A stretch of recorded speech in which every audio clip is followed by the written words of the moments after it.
Summer की वापसी और हवेली का सच। राजू, बिट्टू और इमरान हवेली से बाहर निकल आए। वे घबराए हुए थे, लेकिन राजू ने कहा, हम समर को ऐसे नहीं छोड़ सकते। हमें दोबारा वहां जाना होगा। अगले दिन गांव के एक बूढ़े बाबा से उन्होंने हवेली के बारे में और जानकारी ली। बाबा ने कहा, जिस औरत की तस्वीर तुमने देखी, वो इसी गांव की थी। उसका नाम था कामिनी। उसकी शादी जबरदस्ती गांव के एक साहूकार से हुई थी। कुछ महीनों बाद उसकी रहस्यमयी मौत हो गई। कहते हैं, उसकी आत्मा आज भी हवेली में भटक रही है।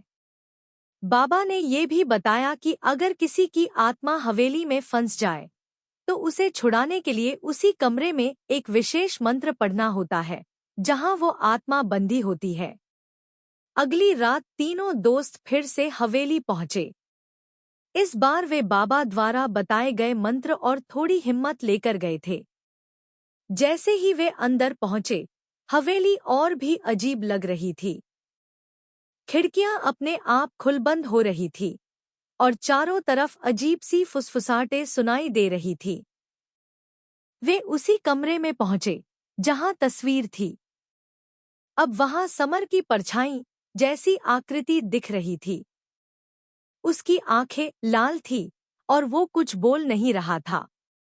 राजू ने बाबा का दिया हुआ मंत्र पढ़ना शुरू किया। जैसे जैसे मंत्र चलता गया, समर की आंखें सामान्य होने लगी और उसकी आवाज वापस आई।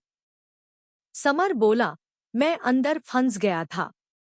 उस औरत ने मुझे जाने नहीं दिया। मंत्र पूरा होते ही जोर की आवाज हुई और हवेली की दीवार में दरार पड़ गई। सबने देखा, कामिनी की तस्वीर आग की तरह जलने लगी और हवेली हिलने लगी।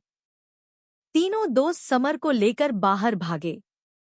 जैसे ही वे हवेली के बाहर पहुंचे, हवेली खुद ब खुद गिर गई। अब वहां सिर्फ मलबा बचा था। चारों दोस्त एक दूसरे से लिपट कर रोने लगे। समर बच गया था।